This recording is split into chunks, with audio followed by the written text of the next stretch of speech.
Hello and welcome. My name is Stefan Poschik from CHC Corporate Health Consulting, and you are watching the newest CHC expert interview. And today I have a really interesting guest speaker and interview partner with me, and she is going to introduce herself in a few moments. So welcome, Paria.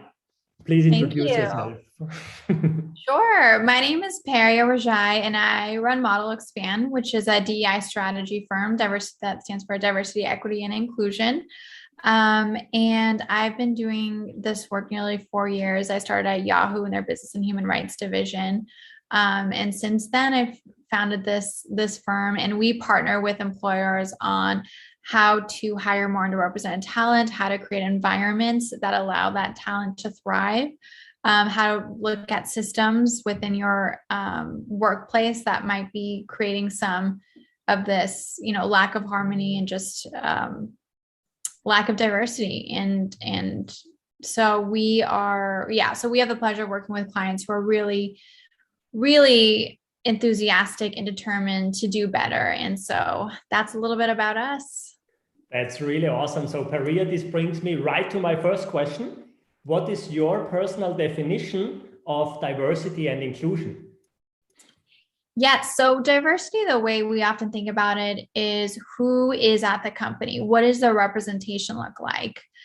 So we often say diversity is a choice, and then inclusion is an action. So even if you have diversity, and you can define that in whatever ways, that it could be a focus on gender, race, or ethnicity, global. Do you have different countries represented? I mean, there's all different ways to measure it, but that part we call is a little bit of a choice. And then inclusion is an action. So inclusion is really being intentional and creating actions to make everybody of all different backgrounds feel included. And this can be our interpersonal dynamics, so how we are with our coworkers. It could be our processes. So taking a look at our hiring processes, for example, to see are we leaving people out? And oftentimes, I think if you ask, at least what we see when you ask people, they always mean to include, but we just all have our natural tendencies and biases that then result in people not being included, or in the workplace, the consequences, people's ideas not being heard, not being able to move up. So that's a little bit around diversity and inclusion. Does that help? Yeah, definitely that helps.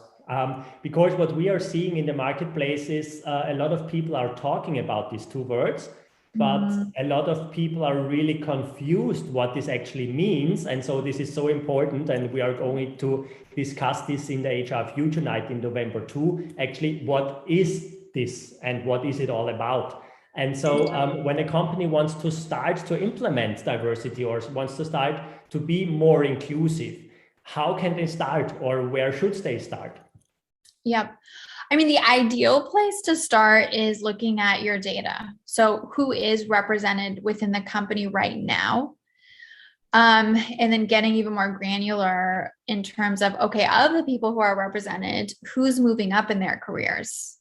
And of the people that we're interviewing, who's actually getting an offer? Who's actually moving forward? Because once you see the data and you see patterns, it becomes a lot more clear where you might want to focus your efforts. So the best and the ideal way is to be able to really collect your data to see what's going on, essentially, and really segment that data based on what you're trying to measure. So if it's gender, if it's race and ethnicity, and then race and intersectionality, LGBTQ. I mean, there's so many different ways to look at it, but that is the best way to see what's going on, and particularly with your organization. And then I would say a close second is, once you have that, making sure not only is there a clear strategy that is shared from the top, but also making sure the leaders are really trained on, well, why does this matter? And also, what can we do about it as leaders? So making sure the leaders really know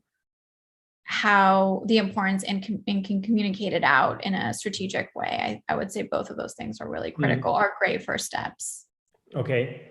Do you see in the marketplace that companies are aware of the benefits if they are an inclusive company, if they have a diverse workforce, or do you see different approaches, or that they don't even know what the benefits are? We see everything. So I think we see everything. I mean, we definitely see people who wanted leaders who want to genuinely do better. And it could be different motivations. It could be just they want to do, what they consider to be the right thing, or, but also sometimes, quite frankly, it's driven by their employees, because with Gen Z, especially these younger generations, they want to see equity within their companies. So it's a lot of times employees really advocating it and leaders paying attention, or customers are asking for it, or board members of these companies. So whatever the intention is, we're seeing a lot more people really prioritize it.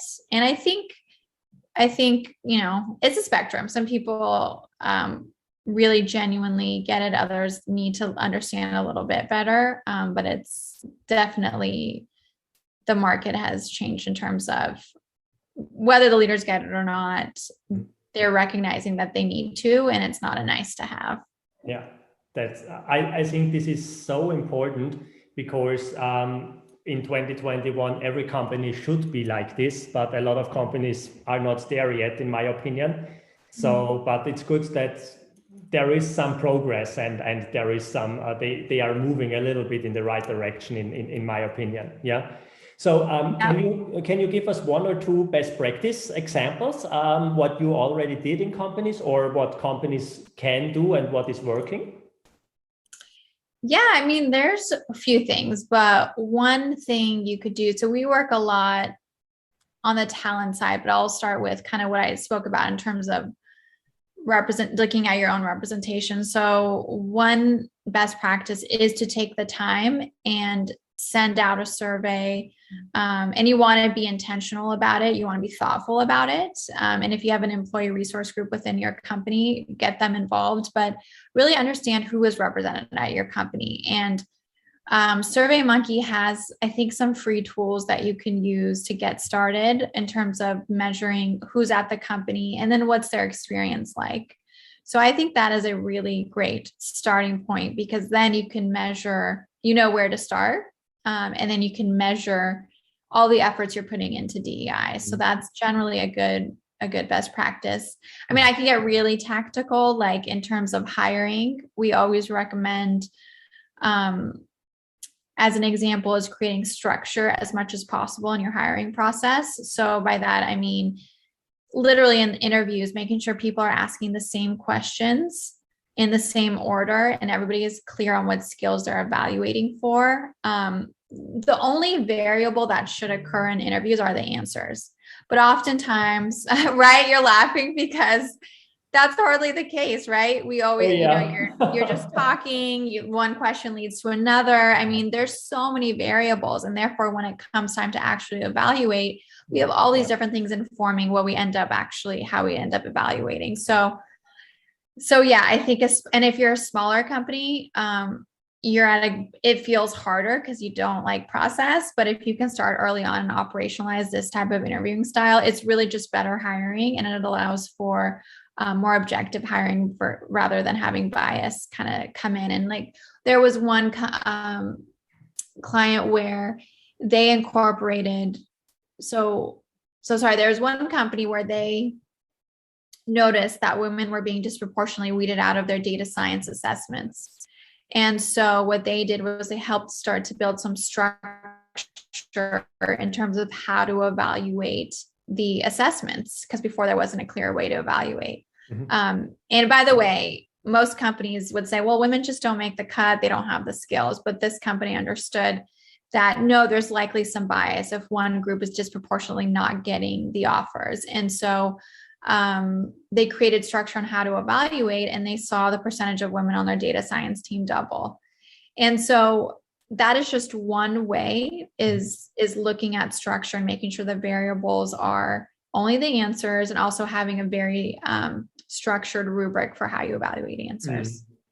Yeah, that's really so important also in my opinion, because most hiring processes and onboarding processes are pretty weird, really crazy, and every process is different. Every employee got treated different, and so there is so much judging and not, okay, here are the skills, and I don't look if there is a black or a white or a man or a woman or something like that. Yeah.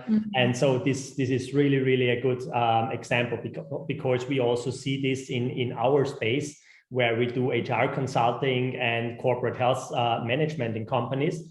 And also there you have very big differences how easy it is for employees to get support for their health, for example, because when you have a production company, in some companies, it is so hard for the production, for the employees in the production to have access to all this support and to have access to health opportunities. And the management team has everything they want, or the administration staff has everything they want. And so this is definitely a big thing, what we are also seeing, create really cool processes and a structure, so you have the opportunity to start to treat everybody the same.